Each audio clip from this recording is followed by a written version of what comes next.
Я зараз знаходжуся біля одного з найбільших парків Києва. Тут щодня гуляють сотні людей. І виявляється, всього лише у декількох кроках від парку можна безкоштовно, без попередньої реєстрації перевірити стан своїх легенів на пересувному флюорографі.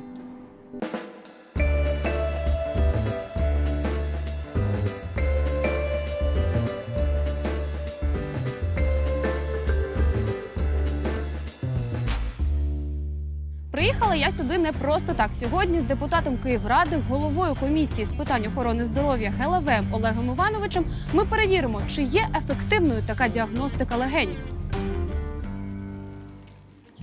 Олег Іванович, доброго дня. Добрий день.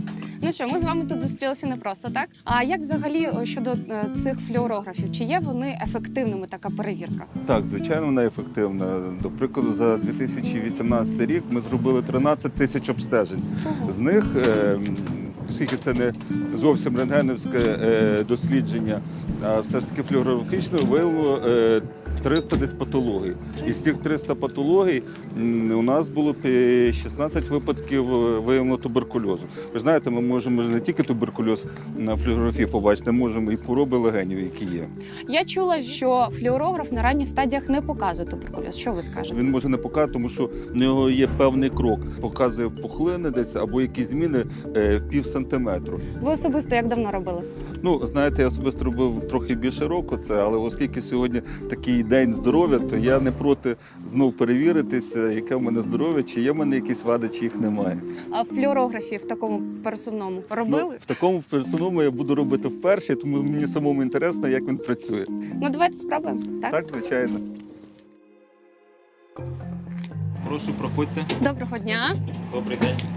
От хочемо в такий сьогоднішній день здоров'я, зробити собі флюорографію, подивитися, перевіритися. Зробимо. Так, тільки ви мені скажіть свої дані. Гелавей Олег Іванович. Гелавей.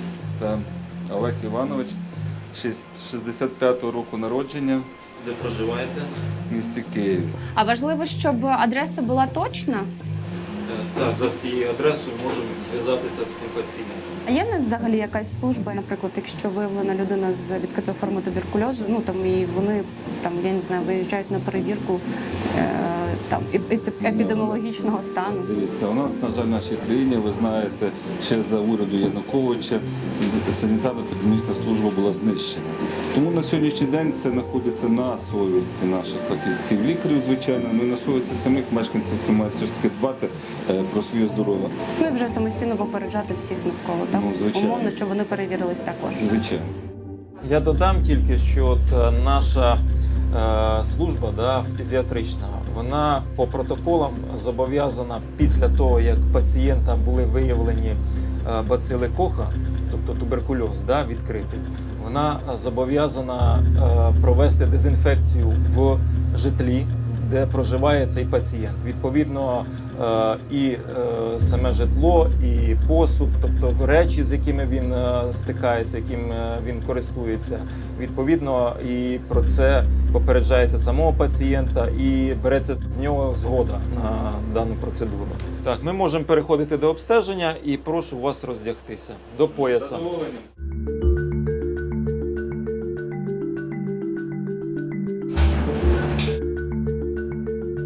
Дихнути і не дихати.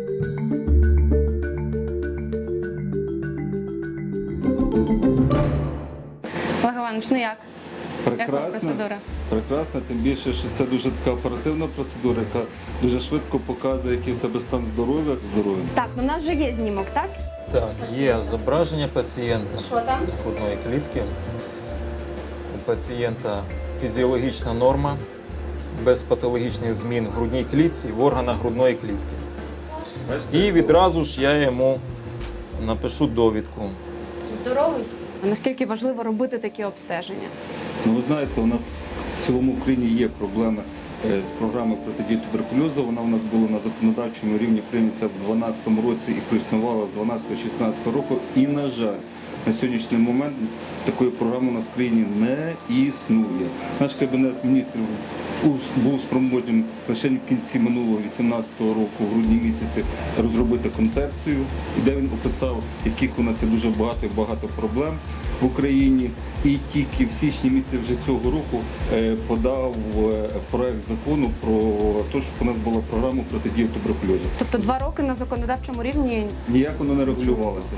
Друге питання, що ми, знаючи це, зробили таку місцеву програму протидії туберкульозу. Зокрема, у нас в Києві, до прикладу, був куплений завдяки цій програмі такий флюорограф, який працює.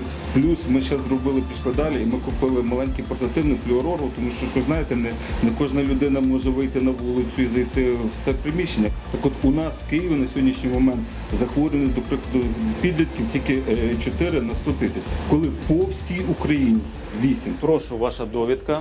Дуже вам дякую. Вона дійсна рік, зберігаєте її до наступного року, не губите, на вимогу робите копію з неї. Дуже вам дякую. Все. Будь ласка. З якими симптомами обов'язково людям потрібно приходити? Можливо, це досить- більше старші люди чи молодші? Це не має значення, вік не має значення. Основні скарги відомі. Це кашель більше 3 тижнів вологий з виділенням харкотиння. Це підвищена температура тіла, більше 37 градусів Цельсія і вище, то пропотівання, особливо під ранок. Так? Це також слабкість, має людину насторожити і, відповідно, вона має звернутися за допомогою медичною до лікаря, в першу чергу до свого сімейного лікаря. До побачення, дякуємо за обстеження. Будь ласка. Дякуємо вам, до побачення. До побачення. Кашель є підставою для того, щоб зробити флюорографію. Проте про які ще недуги він може сигналізувати, дивіться далі у програмі. Кашель не приходить просто так. Він завжди є симптомом якого-небудь захворювання. Тож я, лікар Віктор Ошовський, на реальних прикладах покажу, наслідком яких хвороб може бути кашель, який непокоїть все частіше, а впоратися з яким дедалі важче. Сьогодні у програмі бронхіт курця чи наслідок грипу. Як розпізнати захворювання? Глубокий выдох. Чому кашель не дає ані дихати, ані жити? Я устала вот это вот кашляешь, как-то прямо аж до рвоты. Та чи врятує цибуля з медом від сильного бухикання? Цибулинове варення. До нас звернулася Олена. Щороку з настанням холодів її самопочуття погіршується, адже вона починає без перестану кашляти. Доброго дня. Здравствуйте. Мне нужна ваша помощь. Последние полгода вообще кошмарно, просто до боли. С утра вот очень кашляю. К врачам не было возможности пойти, так как очень много дел. Я зрозумів. Я думаю, нам потрібна консультація терапевта. Готові? Да. Ходімо. Юлія Черноконь, лікар-терапевт. Зі скаргами на кашель пацієнти звертаються до неї ледь не щодня. Юлія, до мене звернулася Олена. І її турбує кашель. Цей кашель незвичайний. Він реально погіршує якість життя. Я дуже хочу, щоб ви нам допомогли. Сколько вас беспокоит кашель? Наверное, около 4 лет. Я жила в Турции 4 года, работала на съемках как актриса. Вы знаете, как съемки. Бывает так, что ты работаешь ночью, холодно. Возможно, была какая-то простуда, которую я не вылечила. Настолько сильный кашель у меня просто вот здесь вот болит. Я очень переживаю за свое здоровье. Кашель сухой или с мокротой? Бывает очень сухой, я не могу откашлять, но бывает и влажный. Мокрота какого цвета, какого характера? Такая вот она темно-зеленая. Я устала вот это вот кашляешь, как-то прямо аж до рвоты. Тривалий кашель – не жарти. Це симптом багатьох хвороб. Він може свідчити про пошкодження або навіть рак легенів. При цьому спостерігаються такі симптоми: кровохаркання, безпричинне зниження маси тіла, зміна смаку їжі, підвищена пітливість, захриплість голосу, звуження зіниць. В ряди годи ви щось подібне і в себе бачили. Наприклад, що мокрота набувала червоного або коричневого, брунатного забарвлення. Как бы не проявлялась. Давайте начнем с осмотра, а по результатам уже определимся с тактикой до обследования. Прекрасно. Пройдемте на осмотр.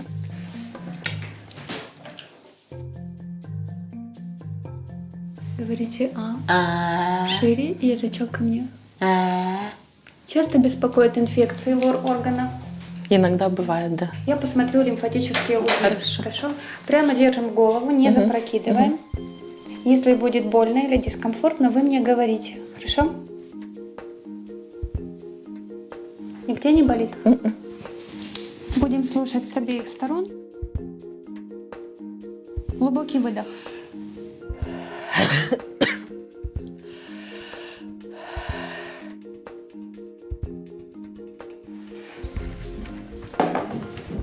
Когда подышала, у меня появилось вот ощущение, как будто вот здесь вот мурашки. За счет глубокого дыхания вы вдыхали воздух. Изменения от хронического воспаления дыхательной пути дали о себе знать. При осмотре я обратила внимание на ваши руки, кисти. Не могли бы вы мне их показать еще раз более подробно? Скажите, пожалуйста, а давно ли у вас такая форма пальцев рук? У нас є дистальна фаланга, тобто та, яка віддалена від кисті, дещо змінена. Это может свидетельствовать о недостаточности кровоснабжения на периферии. Такое часто бывает при длительных заболеваниях дыхательной системы. Затянувшийся кашель в настоящее время, конечно, это уже патология, относится к хроническому кашлю. Длительность хронического кашля более 8 недель, вы уже кашляете 4 года. Тож кашель поділяють на 3 види. Гострий триває від кількох хвилин до 3 тижнів і виникає на фоні респіраторних захворювань чи випадкового вдихання диму. Підгострий 3-8 тижнів при коклюші, запущених гострих респіраторних захворюваннях чи внаслідок прийому ліків. Хронічний більше 8 тижнів у випадку захворювань легенів та інших органів. При подостром кашле не следует забывать о таких инфекциях, которые требуют особого наблюдения и внимания, как коклюш, вызывающийся коклюшной палочкой, который требует наблюдения за пациентом и своего рода мер безопасности для окружающих его людей. Затянувшийся кашель может быть манифестацией бронхиальной астмы, которая длительное время может протекать латентно, скрыто, не выдавая симптоматики, а на фоне респираторной инфекции давать обострение. Мы осмотрели вам ротовую полость, горло у вас на сегодняшний день немножко раздражено, но здесь больше за счет постоянного кашля, то есть как таковых явных признаков воспаления не видно. А что касается дыхательной системы, то есть изменение дыхания, удлинен выдох. Такое дыхание называется жестким и характерно для хронического бронхита. Хронічний бронхіт – це запалення слизової оболонки бронхів. Хвороба супроводжується захриплістю голосу, задишкою та кашлем, що триває понад 3 місяці. При простому бронхіті відбувається запалення стінки бронху. При бронхіті з обструкцією, окрім запалення, звужуються дихальні шляхи. Существует несколько причин хронического бронхита. Прежде всего, это вдыхание раздражающих веществ, например, табачного дыма. Елена, вы курите? Может, там одну в день как-то пробовала. Один раз я попробовала курить кальян. Ой, мне так плохо стало, я после этого закончила с этим. Далі в програмі. Як визначають індекс пачку років курця та яка його цифра небезпечна для здоров'я? Нарушается функция ресничек эпителия, которые выполняют защитную функцию. А ще, чи дієва проти кашлю популярна в народі терта редька? Я в дитинстві їв по 1,5 тонни на місяць. Наша героїня згадала, що кілька разів курила цигарки та бавилась вдиханням кальяну у турецькому ресторані. Тепер боїться, раптом через це більше не може дихати без кашлю.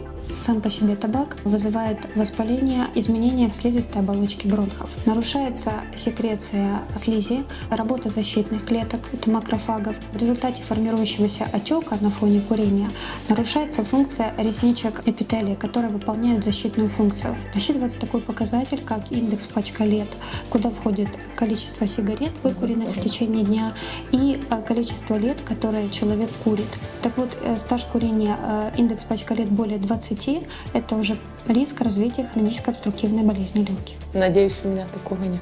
Нет.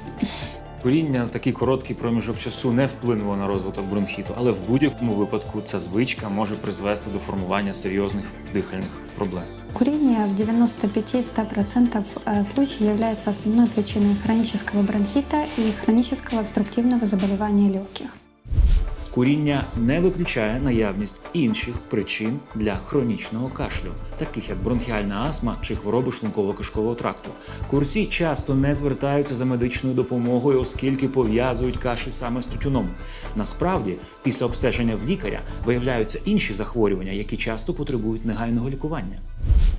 Так, Юлія, з курінням зрозуміло. Які інші потенційні причини слід розглянути? Это кашлевой синдром при заболевании верхних дыхательных путей. Елена, в связи с этим я вам задавала вопросы при осмотре, есть ли у вас заложенность носа и как часто она вас беспокоит.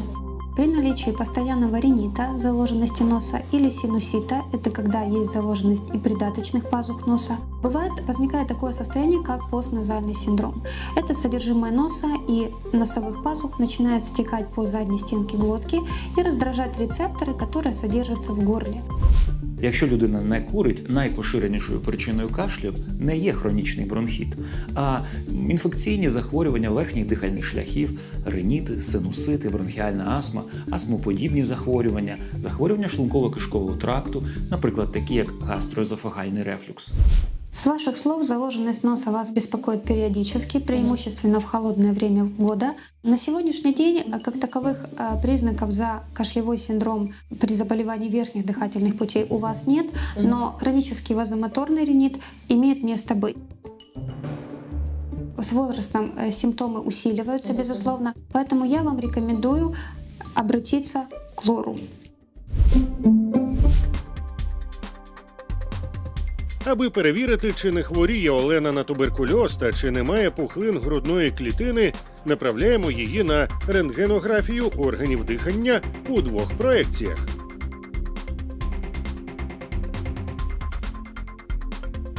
А також на спірометрію. По моїй команді дихаємо спокійно. Вона дозволяє виміряти обсяг дихальної системи, об'ємну швидкість повітряних потоків і їхнє співвідношення. Глибокий вдох. І різко видих. Потягнути. А також вона допомагає виявити захворювання легенів і серцево-судинні патології, оцінити їхню тяжкість та ефективність лікування. Вы проводили рентген органов грудной клетки. По результатам рентгенографии у вас патологических изменений не выявлено. Прекрасно. Вариант нормы. И спирометрию, оценку функции внешнего дыхания. Проводили вы просто однократное исследование, да, и у вас получились хорошие показатели, вариант нормы. Но это не исключает бронхообструктивных заболеваний, такие как бронхиальная астма и хронический обструктивный бронхит. Бронхиальная астма – состояние хронического воспаления, которое связано с множественными клетками и клеточными элементами. Обусловлены основные симптомы и признаки бронхиальной астмы. Это свистящие хрипы, кашель, преимущественно в ночное время, одышка, приступы удушья. Елена, бронхиальная астма – это заболевание, которое часто имеет аллергическое происхождение. Скажите, пожалуйста, есть ли у вас аллергия? Ну вот как-то не замечала, вы знаете. Для постановки диагноза в вашем случае рекомендовано еще проведение бронхопровокационного теста на дальнейшем этапе, да, для того, чтобы точно определиться, какова же все-таки причина кашля, исключить или подтвердить бронхиальную астму или хроническую обструктивную болезнь легких. В связи с отсутствием изменения по данным спирометрии и рентгенологического исследования органов грудной клетки рекомендовано провести дообследование на коклюш, антитела класса иммуноглобулинов М и G, и в связи с наличием обострения, ухудшения симптомов общий анализ крови.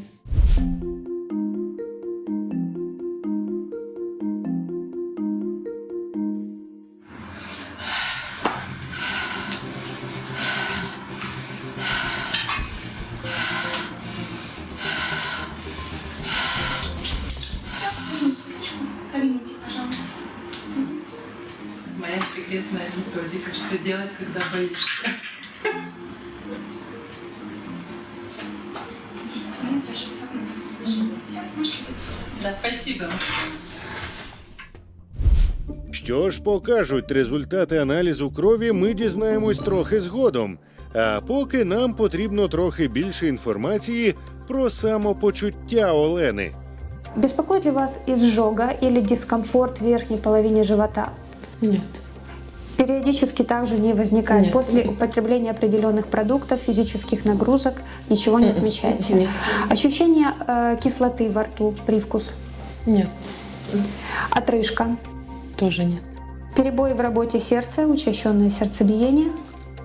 Вообще-то нет. Другим состоянием, которое может быть причиной хронического кашля, является гастроэзофагеальная рефлюксная болезнь или рефлюкс-эзофагит.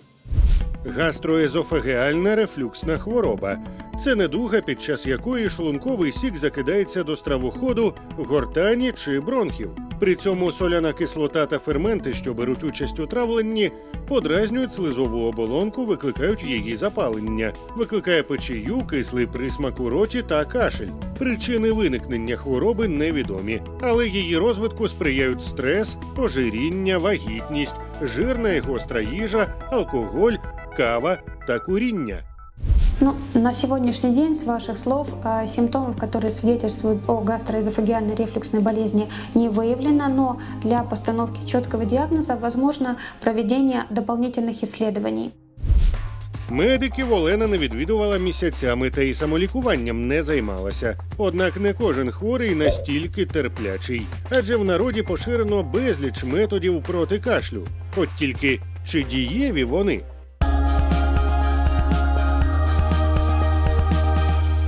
Нам треба з вами з'ясувати, чим ми будемо лікувати наших пацієнтів на основі засобів народної медицини. Все насправді просто. Береться цибуля, кашель і цибуля, цибуля і кашель, прекрасна біла цибуля середземноморська.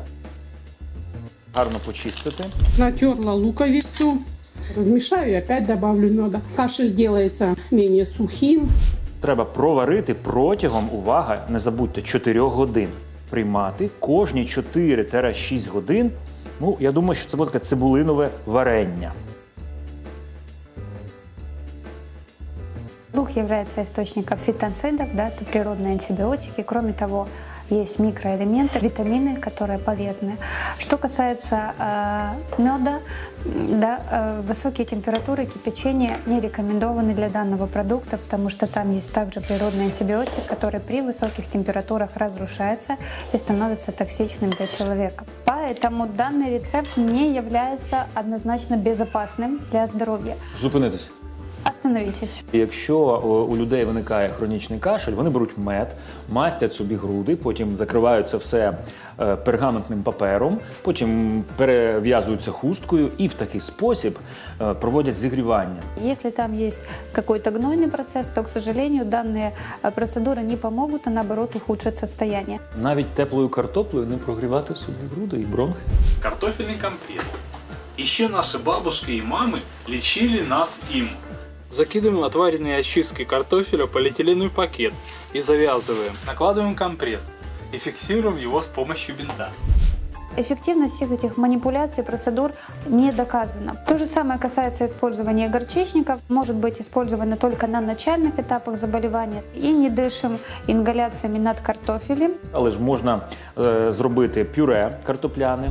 Я разрежу картофель на несколько частей. 50 грамм масла, вот я положила. Смотрите, какая картошка, как будто я ее взбивала блендером. І всю цю смакоту з'їсти, ну тоді вже ж безумовно воно потрапить всередину, накритися ковдрою і в такий спосіб прогріти себе зсередину. Дуже смачний, як на мене, і дуже корисний, на думку Google лікаря, рецепт. Прогреет, безусловно, вам ротовую полость, пищевод, частично трахею, которая расположена рядом. В плане лечения бронхита, хронического кашля это будет неэффективно. Ви сьогодні бракуєте всі мої рецепти. У мене є козир в рукаві, і це чорна редька. Ну це точно працює. Черную редьку с медом. Отличное лекарство от кашля у детей. Примерно вот так. Теперь черную редьку с медом мы накрываем отрезанной верхушкой, как крышкой. Я в дитинстві їв по 1,5 тонни на місяць. Обволакивающими действиями они немножко успокаивают воспаление в гортани, в трахее, поэтому на начальных этапах, когда есть дискомфорт за грудиной при развитии трахеитов, это может быть использовано. Но при затянувшейся проблеме все-таки этот рецепт убираем. Хронічний кашель – це не окреме захворювання. І ефективність лікування буде залежати винятково від правильності визначення причини. Якщо лікувати неправильно, якщо не визначити причини вчасно, ситуація може погіршитися, хвороба перейти в хронічну фазу. Це може призвести до суттєвого прогресу і навіть до смерті хворого. Тому самолікування може бути дуже небезпечним, особливо у випадках, коли воно неефективне протягом тривалого часу. Поки у нас є лише припущення щодо причини хронічного кашлю в Олени. ймовірний хронічний бронхіт. Проте Чи існують ситуації, в яких ми маємо поєднання причин хронічного кашлю? Безусловно, такое может быть. Сочетание инфекции лор-органов, кашлевой синдром, обструктивные заболевания легких или бронхиальная астма часто сочетаются, особенно в период обострения этого состояния. Сочетание бронхиальной астмы и гастроэзофагиальной рефлюксной болезни, поэтому нужно рассматривать человека со всех сторон. саме тому Олена пройшла таку кількість обстежень та здала з десяток аналізів. І, можливо, саме вони вкажуть на першу причину кашлю. Так, Юлія, у нас тут цілий стос паперів. Да. Час ставити діагноз. Общий анализ крови. У вас здесь есть незначительный лейкоцитоз. Это повышение уровня лейкоцитов, которое может свидетельствовать о наличии бактериальной инфекции. А сдали антитела на коклюш, они у вас являются отрицательными. Так, зрозуміло. Тобто наразі ми маємо загострення хронічного бронхіту. Да. Скоріше за все, це простий бронхіт. Так. Без обструктивного компоненту. Совершенно верно. Чи попередній діагноз є достатнім для того, щоб призначити їй лікування, яке б покращило її стан і якість життя? По результатам общего анализа крови рекомендовать антибактериальную терапию и назначить антибиотикотерапию и препарат, который расширяет дыхательные пути. Протизапальні та антибіотики курсом у 2 тижні коштуватимуть до 500 гривень. Вони полегшать самопочуття. Могу ли я навсегда избавиться от кашля? Необходимо провести дальнейшую диагностику. Будет понятно, с чем связан этот кашель. И если излечить основное заболевание, то, безусловно, уйдет и основной симптом – это кашель. Після такого ретельного огляду і обстеження ми маємо лише першу частину діагнозу. Для того, щоб забезпечити гарне лікування і потім створити систему профілактики, потрібно багато ваших зусиль. Я сподіваюся, що ви знайдете в собі сили довести до кінця. Спасибо большое. Я поняла, что я неправильно поступаю по отношению к себе, потому что я отношусь халатно к своему здоровью. Я вам могу пообещать, что я больше не буду так делать и буду следить за своим здоровьем. Беремо ваші обіцянки, кладемо до сейфу і через рік достанемо і перевіримо. Спасибо. Домовились. Спасибо. Дякуємо, Юлія. Спасибо вам. Хронічний кашель – дуже недобрий симптом, який в жодному разі не можна залишати без уваги. І пам'ятайте, краще вчасно діагностувати хворобу, ніж потім довго з нею боротися. З вами був Віктор Ошовський. Побачимось!